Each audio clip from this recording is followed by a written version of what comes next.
श्री चंद्रशेखर जी। धन्यवाद अध्यक्ष जी। मैं आपका आभारी हूं कि आपने प्राइवेट बिजनेस रेजुलेशन संकल्प पर मुझे अपनी बात रखने का अवसर दिया। अध्यक्ष जी, मैं मिडिल क्लास फैमिली से आता हूं। मेरे पिताजी प्राइमरी स्कूल में हेडमास्टर थे।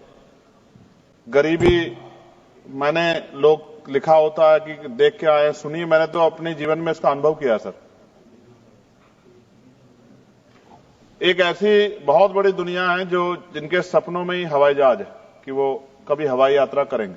और मुझे आदत है सर, मैं कोशिश करता हूं लोगों से जानने की, तो बड़ी बड़ी रैलियों में, छोटी मीटिंगों में महिलाओं से, पुरुषों से पूछता हूं कि हवाई जहाज का सफर किया है क्या, तो गर्दन नीचे कर लेते हैं। फिर पूछता हेलीकॉप्टर किया, तो भी गर्दन नीचे कर लेते हैं। तो फिर ऐसा एहसास होता है कि इस देश की एक बहुत बड़ी आबादी, 80-85% आबादी जिसके सपनों में ही हवाई जहाज, वो हवाई जहाज का सफर कभी कर पाएगा नहीं कर पाएगा। शायद जैसे पैदा हुआ जिस स्थिति में, बहुत बड़ी आबादी तो उसी स्थिति में चली भी जाती है। प्रधानमंत्री जी ने एक सपना दिखाया, उस सपने को लेकर के बहुत लोगों के मन में विश्वास पैदा हुआ। और मुझे ऐसा लगा, एक पिक्चर भी आई थी सर, सिरफिरा, उसमें अक्षय कुमार सर बहुत सस्ते दामों में हवाई जहाज चला लेता है। मैं मंत्री जी से कहूंगा कि उन्हीं से सीख ले कि कम से कम वो इतने बड़े पैमाने पे जो जनता है उनके जीवन में कुछ पल खुशी के दे पाए। अध्यक्ष जी, मैं बिहार जा रहा था, पटना में। आपके लिए वहां इन्होंने एक यात्रा निकाल के माहौल खराब किया था गिरिराज सिंह जी ने, उसी को रोकने के लिए जा रहा था सर। तो मेरे साथ एक दिल्ली के द्वारका के सज्जन बैठे थे, गोयल जी।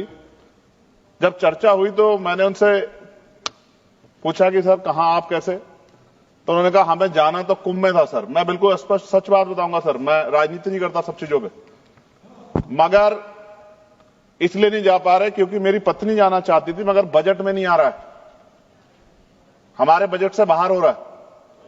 तो हमने कैंसिल कर दिया अपना प्रोग्राम। कहां पे? कुंभ जाने का। तो ट्रेन से चल जाते, हम भी तो ट्रेन से गए सर। ट्रेन में तो 7-7 घंटे का वो था, वेटिंग थी सर। आप तो यंग आदमी है, वो बुजुर्ग लोग कहां, रिटायर आदमी है सर, वो कहां से बेचारा करता। सर ये आप ही की सरकार में बताइए ना कि ट्रेन से जाना पड़ रहा है। आपको अपने ऊपर सोचना चाहिए भाई कि आप एमपी हैं और आपके परिवार के लोग बेचारे ट्रेन से जा रहे। कौन सी वो वीआईपी कल्चर कहां गया सर? वो सब परेशान थे, तो मैंने आके यहां आवाज उठाई, मंत्री जी को पकड़ा। मंत्री जी खड़े बैठे यहां कि भैया आप तो यंग आदमी हो, तो रोको इसको, इससे गलत हो रहा है। और मैं धन्यवाद दूंगा कि इन्होंने तत्काल अगले ही दिन मैंने खबर पढ़ी कि हवाई किराए में जो कुंभ जा रहे थे प्रयागराज, उसमें 30-40% की कटौती की गई। यानी कि जो 50-60 हजार रुपए हो रहा था उसको कम करके 25-30 हजार रुपए तक किया गया। ये तब हुआ, ये गवाह बैठे हैं मंत्री जी इस बात के। ये क्या कह रहे हैं? ये गंभीर बात पूछ लो सर, आप पूछ लो, कम करा सकते हो, पूछ लो। आप ये पूछो, मैंने इनसे कहा नहीं कहा। और ये अगर ये इनके हाथ में था तो फिर कैसे हुआ सर, ये भी मंत्री जी बता सकते हैं।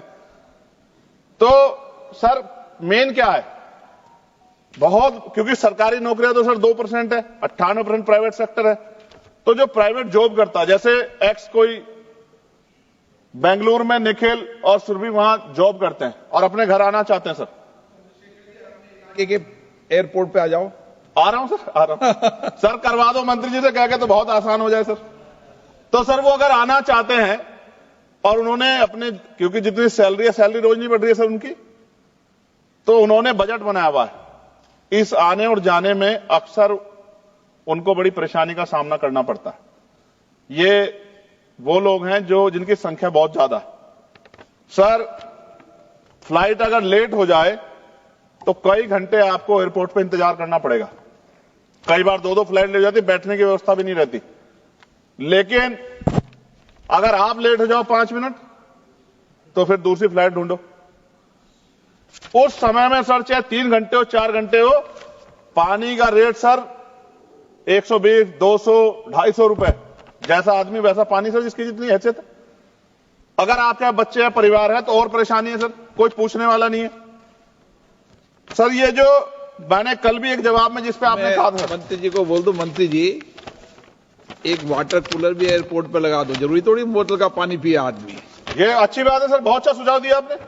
पानी तो वैसे फ्री में मिलता है सर हर एयरपोर्ट। कहां सर, कौन से एयरपोर्ट पर सर? पता नहीं होता, बॉटल्ड वाटर नहीं, पीने का पानी तो मिलता है हर जगह पे, हर एयरपोर्ट तो क्या बात बताई सर आपने, कौन उसका नाम बता दो एयरपोर्ट का सर मुझे।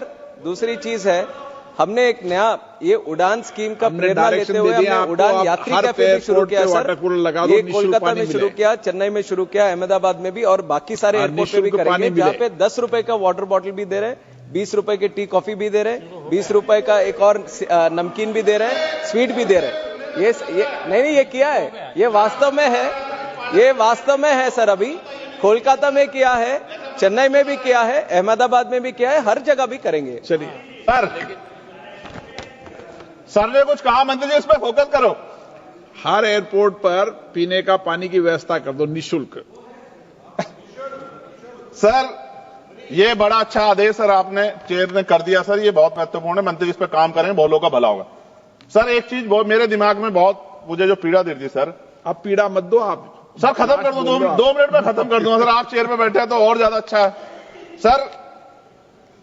जैसे हमने बोलना है, इसमें दिया गया था कि अगर समय से पहले कराते हैं तो टिकट सस्ते होते हैं, और समय के साथ करा देते हैं तो टिकट महंगे होते हैं। ये अच्छी बात है सर, कुछ ही घंटों में ना तो सीट की संख्या बढ़ती, ना स्टाफ पे कोई प्रेशर आता, ना ही कोई ज्यादा माल आता, लेकिन रेट बहुत बढ़ जाते हैं।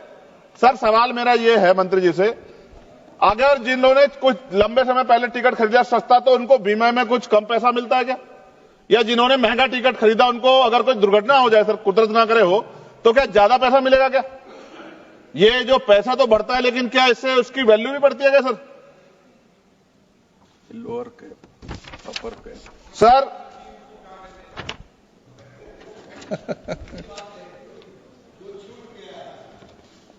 सर आपने कहा कि भाई ये जो है डिपेंड करता है सीजनलिटी, छुट्टियां, त्योहारों और प्रतिस्पर्धा पे। सर प्रतिस्पर्धा है कहां सर?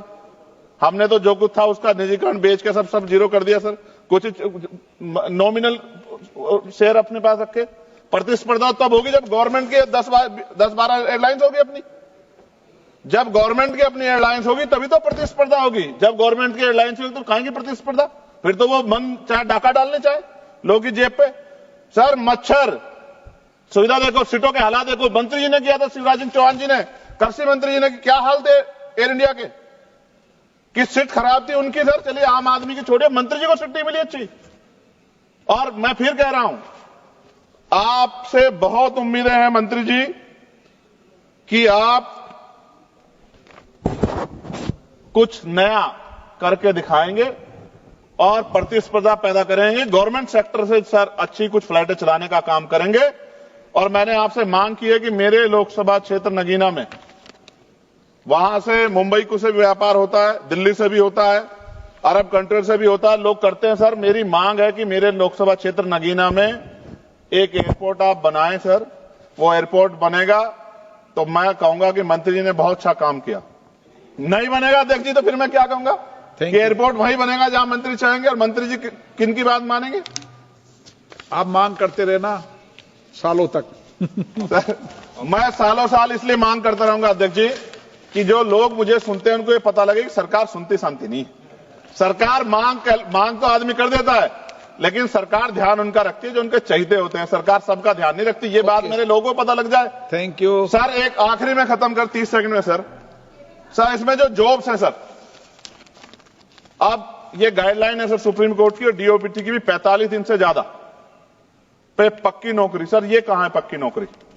ये पक्की नौकरी में, क्योंकि पक्की नौकरी देते हुए SC ST OBC को रिजर्वेशन देना पड़ता है सर, तो इसलिए हजारों लोग जॉब कर रहे हैं सर एयरपोर्ट पे। आप डाटा सर, आप तो गार्जियन है हमारे, डाटा देखो सर, मगर SC ST OBC के लोगों को कहां उनमें रिजर्वेशन का लाभ मिल रहा है? ये तो एक तरह से उनके अधिकारों पर डाका डालना हुआ ना सर।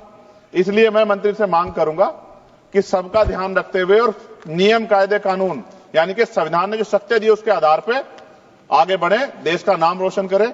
मैं आपका अध्यक्ष जी बहुत बहुत धन्यवाद करता हूं कि आपने मुझे मौका दिया। जय भीम।